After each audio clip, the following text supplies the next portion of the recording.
ಈ ಗುಣಾಕಾರ ಲೆಕ್ಕಗಳು ನೀವು ಮೊದಲು ಏನಪ್ಪ ಅಂತಂದ್ರೆ ಒಂದ್ಸಲ ಗುಣಾಕಾರ ಲೆಕ್ಕ ಮಾಡ್ಕೋಬೇಕಾದ್ರೆ ಸ್ಟಾರ್ಟಿಂಗ್ ಗುಣಾಕಾರ ಲೆಕ್ಕಗಳು ನಿಮ್ಗೆ ಟಪ್ ಅನಿಸ್ತವಲ್ಲ ಮಾಡೋಕೆ ಬಂದ್ರೆ ಅನಿಸ್ರ ಒಂದ್ಸಲ ನೀಟಾಗಿ ಮಗ್ಗಿಯದಾಗಿ ಬರ್ಕೊಂಡ್ರಿ ಇಲ್ಲಿ ನೋಡ್ರಿ ಆರಾಮಿಗೆ ಬರ್ಕೊಂಡ್ರಿ ಎಕ್ಸಾಂಪಲ್ ನೋಡ್ರಿ 36 ಗುಣಿಸು 6 ಒಂದು ಲೆಕ್ಕ ಐತಿ 36 ಗುಣಿಸು 6 ನೋಡ್ರಿ 6 ಅರ್ಲೆ ಐತಿ 6 ಗುಣಿಸು 6 6 ಅರ್ಲೆ 36 ಐತಿ 6 ಅರ್ಲೆ 36 6 ಇಲ್ಲಿ ಬರಬೇಕು 3 ಅನ್ನ ಕೈಲ ಕೊಡ್ಬೇಕು ಕೊಡ್ರಿ ಯಾಕೆ ನೋಡ್ರಿ 6 ಮೂರ್ಲೆ 18 ಐತಿ 18 ಗೆ ಕೊಡ್ಸ್ಬೇಕಿಲ್ಲ 3 ಕೊಡ್ಸ್ರಿ 21 ಇಷ್ಟ ಲೆಕ್ಕ ನೀವು ಗುಣಾಕಾರ ಲೆಕ್ಕಗಳನ್ನ ಮಾಡ್ಕೋಬೇಕಾದ್ರೆ ನಿಮ್ಗೆ ಮುಖ್ಯವಾಗಿ ಏನಪ್ಪ ಅಂದ್ರೆ ಮಗ್ಗಿಗಳು ಬರಬೇಕು ಈಗ ನವೋದಯ ಮೊರಾರ್ಜಿ ಮತ್ತು ಆದರ್ಶ ವಿದ್ಯಾಲಯ ಸಂಬಂಧಿಸಿದಂಗ ಏನಾಗಪ್ಪ ಅಂದ್ರೆ ಈ ಗುಣಾಕಾರಗಳ ಮೇಲೆ ನಿಮಗೆ ಸಾಕಷ್ಟು ಪ್ರಶ್ನೆಗಳು ಕೇಳ್ತಾರೆ ಅವರು ಅದಲ್ಲ ಅದಕ್ಕಾಗಿ ಈ ಸಿಂಪಲ್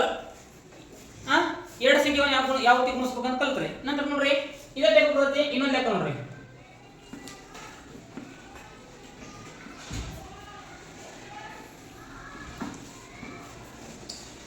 636 ಗುಣಿಸು 8 ಐತಿ ನೋಡ್ರಿ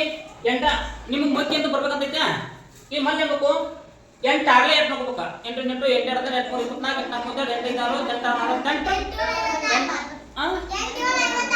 8 8 56 ಇಲ್ಲಿ ಇರ್ತಿಲ್ಲ 6 ಐತೆ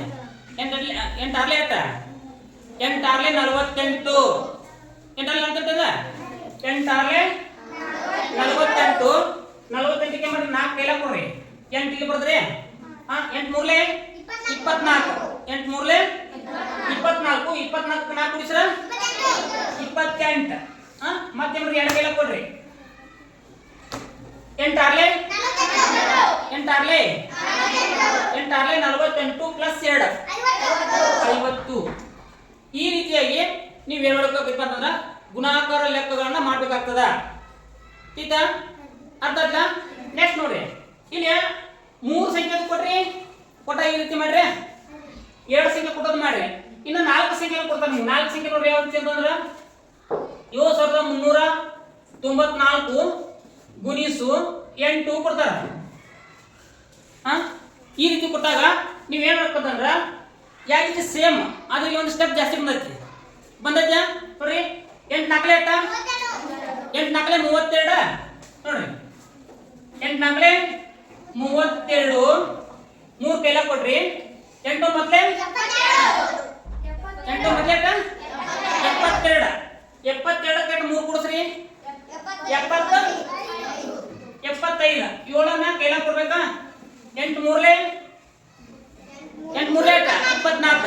8 3 24 24 ಎಷ್ಟು ಕೊಡ್ಸ್ಬೇಕಿಲ್ಲ 7 ಕೊಡ್ಸ್ಬೇಕ 24 ಎಷ್ಟು ಕೊಡ್ಸಕ್ ನೋಡ್ರಿ 31 ಮತ್ತೆ 3 ಕೈಲ ಕೊಡ್ರಿ ನೋಡ್ರಿ 8 56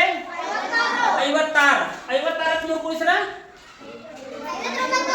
59 ಅಂದ್ರೆ 59,152 ಈ ರೀತಿಯಾಗಿ ನೀವು ಏನು ಮಾಡಪ್ಪ ಅಂದ್ರೆ ಗುಣಾಕಾರ ಲೆಕ್ಕಗಳನ್ನ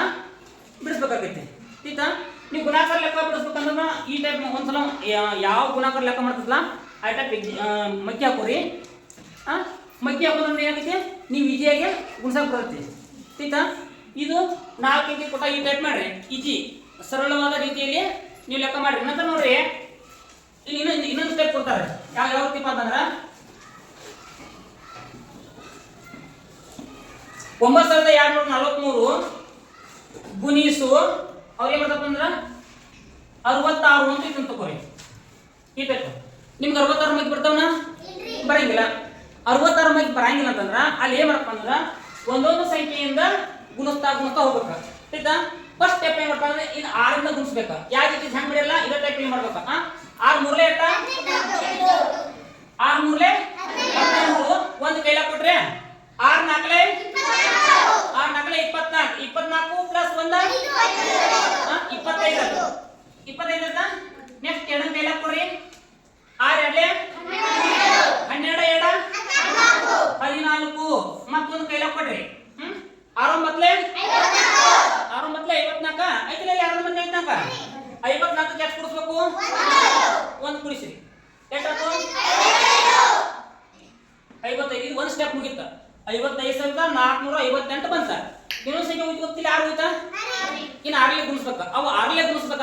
ಅಂತಂದ್ರ ಇಲ್ಲಿ ಒಂದು ಸ್ಥಾನವನ್ನು ಏನ್ ಮಾಡಬೇಕು ಖಾಲಿ ಬಿಡ್ಬೇಕು ನೀವು ಅರ್ಥ ಆತಿ